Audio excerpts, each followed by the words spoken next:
Shrimps. Hebi. This is dried small shrimps, guys. Balita ko, ang sarap daw niya. Yes, nagustuhan ni Manang Luz at ako. Masarap itong simpleng luto ng sotanghon na ito, guys. And then, we'll put the hebi.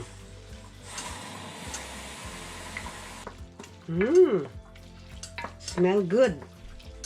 The chicharo, the peas, and then the sotanghon.